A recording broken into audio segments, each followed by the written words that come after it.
All right, guys, welcome back to Problem Solver Politics. I am Cardin Ellis, your host, with Cody the Oracle. We'll actually talk about his... We'll see about that one. Yeah, we'll talk about his potential stage name here pretty soon. But we're going to cut to the meat and potatoes of this video real quick. It's a wild, awesome story, but we actually were able to score an interview, indeed, in Los Angeles with Andrew Yang himself and ask him a couple of the specific questions that came into the top of our heads. We only had two really quick questions we could ask him, basically because his campaign manager was watching him like a hawk, I'll be honest. But without further ado, let's cut to Andrew Yang, see what he has to say about two specific questions from Problem Solver Politics. Andrew Yang, I got a quick question for you. Let's talk some math because we love math. Yeah. We're from the 38th district in Los Angeles. We are the only actual swing district in LA County. It's 35% Republican, 35% Democrat. A lot of what you're saying could actually have a very conservative case, such as the UBI. Yeah. But what's the elevator pitch for people that are Republican, people that are conservative, that may not feel comfortable with you because you are indeed a Democrat? What do you say to the battleground districts whose votes you need in Los Angeles? What's the elevator pitch? What I say is that I've been an entrepreneur and built businesses, and our economy works better when people have buying power and can participate in the markets. This is capitalism where income no longer starts at zero, and it's going to be good for business, it's going to be good for entrepreneurs, it's going to be good for job creation, as well as for families who are going to have a much clearer path forward in this economy. Okay. Now, we were early adopters of you. We're now on our 32nd podcast of your 92 policy prescriptions. Yet we have a lot of people very conservative in our district that are concerned about, obviously, the abortion issue. You seem to be a problem solver. That's why I wanted to address you and have somebody who gives a reasoned approach to this, because right now it's pure rhetoric, pure hate on both sides. So what could you say to people to calm them down? Because right now there's a lot of anti-Democrat out there because of the abortion issue. How do you plan to approach this with well-measured words, and what's your reasonable approach to that issue? Well, I'm on the record as saying that as a man, I think that women should have the ability to determine their own reproductive rights, and that I'm confident that if men got pregnant, then we'd have a very, very different treatment of abortion in this country. It would probably be it would probably be seen quite differently. And so as a man, I think that I should leave the room and let women sort out for themselves what they want to do. And if that falls down in a certain direction, then to me, it's their prerogative. Okay, cool. Awesome. Hey, thanks a lot, Mr. Yang. All right. So, wow. We actually got to talk with Andrew Yang. Yeah, how cool is that, man? And by the way, I mean, we very brief, but still seemed like a really cool guy. Everyone we saw him back there interacting with. I mean, it's legit. What you see is what you get. Yes, exactly. I'm not going to fanboy this cheese, but I will definitely say that I was impressed. I really like people, and this is honestly something I like about Donald Trump. And of course, I haven't actually personally interacted with Donald Trump, so I can't speak with as much authority on Trump as I can with Yang. But everybody I've met that has talked with him and dealt with Trump in earnest and in person says what you see is what you get. I very much feel like what you see is what you get with me. I don't all of a sudden change when the cameras are on. And Andrew Yang is very much exactly the same in person as he is at least on camera, and I appreciate that kind of high fidelity personality, if that makes sense. Of course. And just one quick side, I want to get back to the questions, but I mean, like, as far as Donald Trump goes, like, the only way he could be phony is if he was just like the kindest, sweetest, most gentle person ever. And you know what I mean? Like, it's not like he could become like more of like a curt douche than when he is already. You know what I mean? Honestly, we're totally here to talk about Andrew Yang in this podcast, but this cannot go unnoticed that if I were Donald Trump and I wanted to troll the absolute crap out of the Democrats, one day I would just hire the nicest, sweetest etiquette coach I could. And just for one solid week, I would be the kindest, most gentlest of a lamb of a president. And it would so absolutely infuriate the media. It actually reminds me of, you know how Christian churches, when you're driving by, they always have those cute little slogans that they put on their marquees? I saw one when I was driving today that said, I wish I remember it word for word. Is it something along the lines of like, come this Sunday to find out what God's end game will be? Yeah. Because they'll try to find some way to get people into the church. Marvel Endgame's coming out? Okay. I saw this one that was hilarious on the First Presbyterian Church in our community, and it said, love and forgive thine enemies. It messes with their heads. So Pretty I cute. would That's totally, if I were Donald Trump, I would completely mess with the Democrats' heads that way. So anyway, moving on.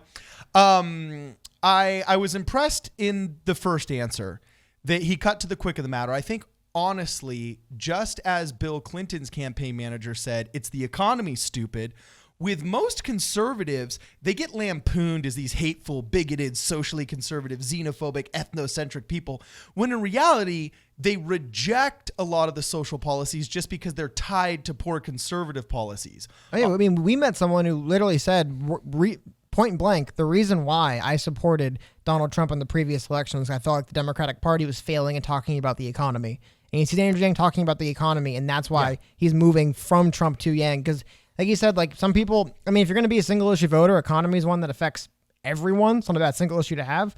But I thought that was interesting how a lot of people, or at least one person we spoke to, but a lot of people in general have been reading online have this kind of thought of like, really what I care about is the economy and what's going to better everyone's lives. Because ultimately, I'd rather everyone had a better life, right? We can get into arguments over specific groups, but I mean, we all live in this country together, so everyone have improved lives. So I thought it was really interesting, people just citing focus on economy. And Andrew Yang himself, said, look, that's the numbers, math. Like that is where people are emotional in a way that's productive. Well, I'm emotional about it. I'm a serial entrepreneur. I have started many businesses, companies. This show is an entrepreneurial venture between Cody and I that is built off complete and total sweat equity.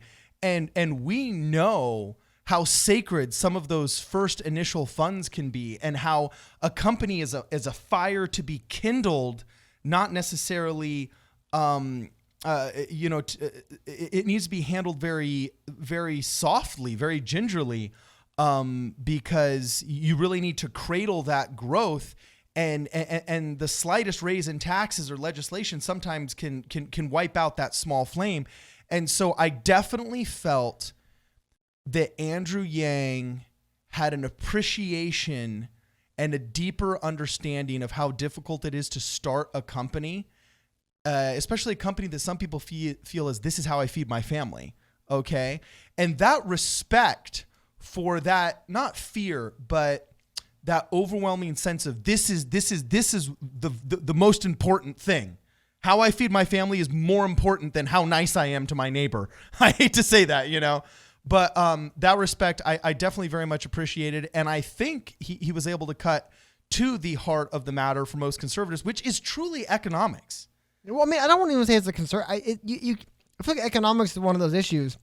So we can get to later. I mean, when we asked him about abortions, he basically said, I don't think it's an issue for men to discuss. Definitely a debate people are having. But aside from that, how much do you think that was just punting?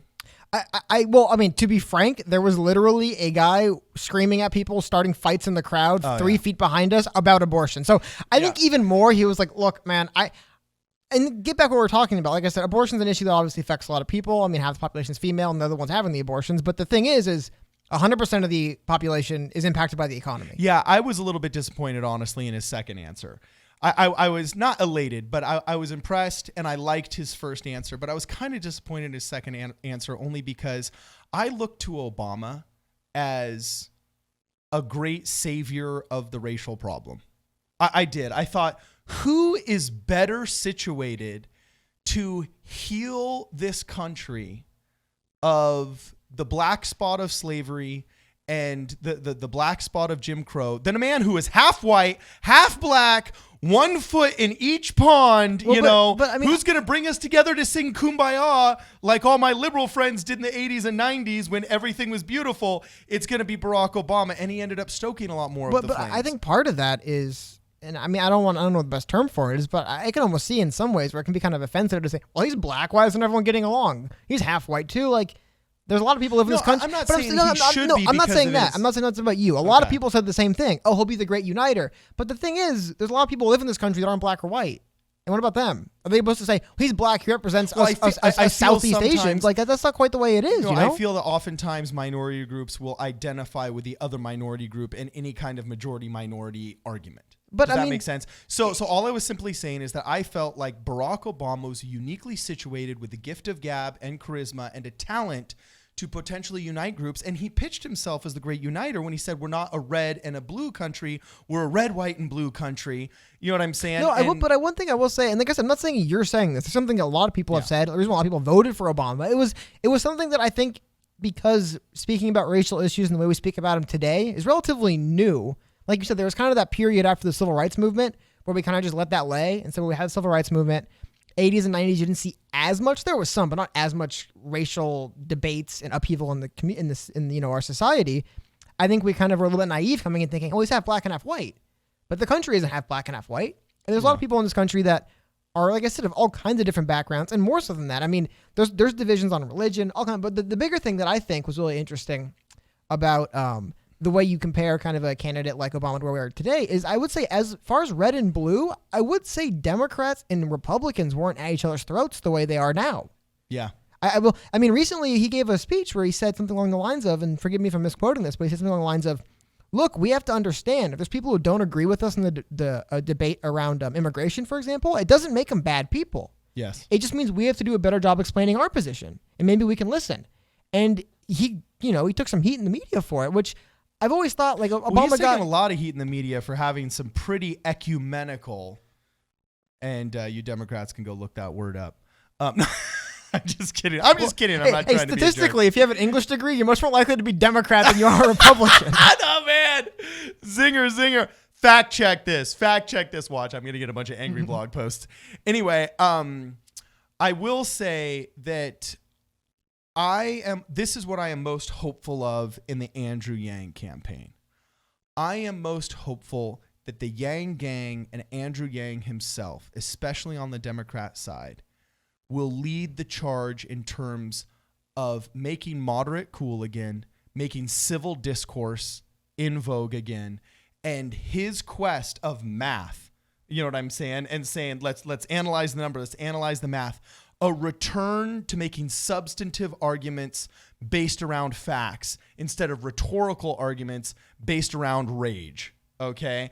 And I felt his answer to the first question in our interview, I felt was more based off of facts in the sense of based off my resume. Look, I know what it's like to start a company. I know what it's like to have this life-work balance. I know what it's like to have to balance a P&L sheet. I know what it's like to have to do this, and this.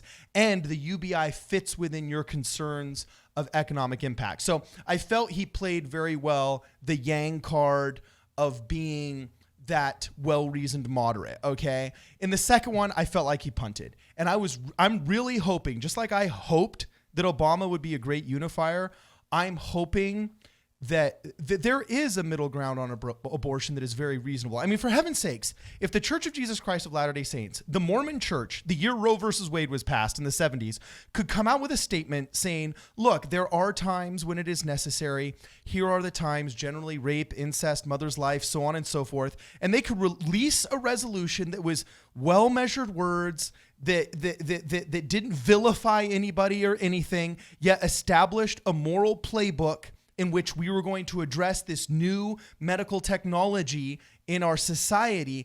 If the Mormon Church, the most conservative organization in the world, can freaking do that, why can't we? And I was looking for Andrew Yang to be a little bit more well-measured in that, but to be honest with you, I felt like his campaign manager and his publicity staff must have just said, avoid that topic at all costs until you're on a debate stage with other Democrats. And I feel like he punted a little bit, but I mean, also, like I said, a couple things, like just like the couple takeaways I had. That biggest one is, like I said earlier, 100% of the U.S. population is affected by the economy. I definitely think you want to get elected, economy. Once you're in the White House, we can get into the quagmire of the abortion debate. Because I disagree a little bit that there is a middle ground for most people.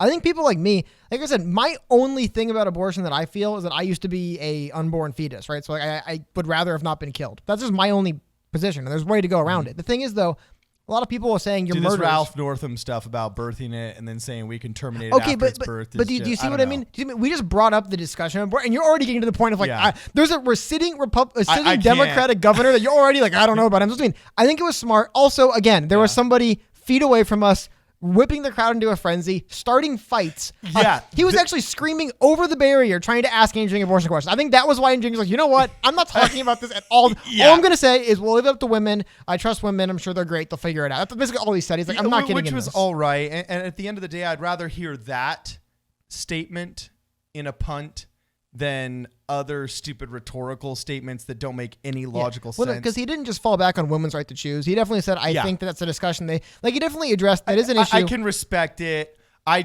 would have liked to see more, but I get it's not a strategic answer you want to answer. But I will definitely say kudos to Sennheiser, all right? Because you are right. There was the InfoWars shirt guy you're talking about that was going all crazy on everybody there. And I don't know if I don't think he was trying to start a fight, but there was people trying to start a fight with him. And he was screaming, and you don't really hear it on a microphone, but that brother was making some noise. Oh, he was right. I mean, like I said, in the raw footage, I can just hear him yelling, oh, why do you support killing babies? And that's a great example of right there why it's maybe not fruitful for candidates to get into that debate. Yeah, it shuts down. Well, yeah, what do you respond to someone saying you're killing babies? No, I'm not. Like, there really is not a debate to be had there. And again, it's a debate with very little gain. I mean, what percentage of the U.S. population actually has abortions? I would imagine it's lower than the percentage of the U.S. population. Oh, dude, it's more than car wrecks. I mean, look, you were talking to the wrong guy. No, but still, even car wrecks. There's more people affected by the U.S. economy than get in car wrecks. So like I said, talk about the issues that we care about. And yes, if you're trying to say it's more strategic to talk about the economy, more strategically beneficial, I agree with you. Yeah, you're going to find very few people who hear, I kind of stay out of that one. Because the economy is the one thing very few people, you can't just say, people can say, look, I personally would not advocate for my spouse to have an abortion, but that's just me personally. I kind of stay out of it other than that. You can't just say, well, I personally wish my taxes would be this, but I just kind of stay out of the economy. Whatever happens, happens. Because the economy affects everyone. Okay. And then there's other ways around it. But again, like I said, I do think it was a little, I don't want to say unfortunate, but he did sidestep the question to basically just say, I'm not answering it. I think the environment played into it a little bit. It was getting a little bit hectic and heated down there about that topic. But again, he seems to be someone who's carrying himself pretty well. As far as his campaign goes, that bodes pretty well for him. I don't know. I guess we'll get more into his speech in another video, and we'll show you guys some clips from the speech, talk about what was there. I thought it was a little bit funny how he did drop an F-bomb like 5 minutes in. Oh, geez. Yeah, he went Rashida Tlaib on everybody. Yeah, like a few minutes in. Although it was much more colloquial than... It worked. It played. Yeah, you millennials might need to look up the word colloquial, too. No. I would say millennials are also more likely to have English degrees than any other group of people. I know, dude. I'm just kidding. I'm a millennial. I can't dog on millennials. Okay. This has been a great podcast. Kudos to the Yang Gang. Everybody was pretty chill out there. Los Angeles, we are pretty chill in general. Of course. But smoked a lot of weed, saw some drones, so it definitely was LA. The Yang Gang was cool. Please subscribe, comment below. Let us know what you think. We're actually going to be contacting Andrew Yang's press person to hopefully get an over-the-air interview on our terrestrial Problem Solver Politics show. So let us know any kind of questions you would have for Andrew Yang as well, and we'll see if we can't include those in our discourse if we're able to catch up with him again. This is Problem Solver Politics.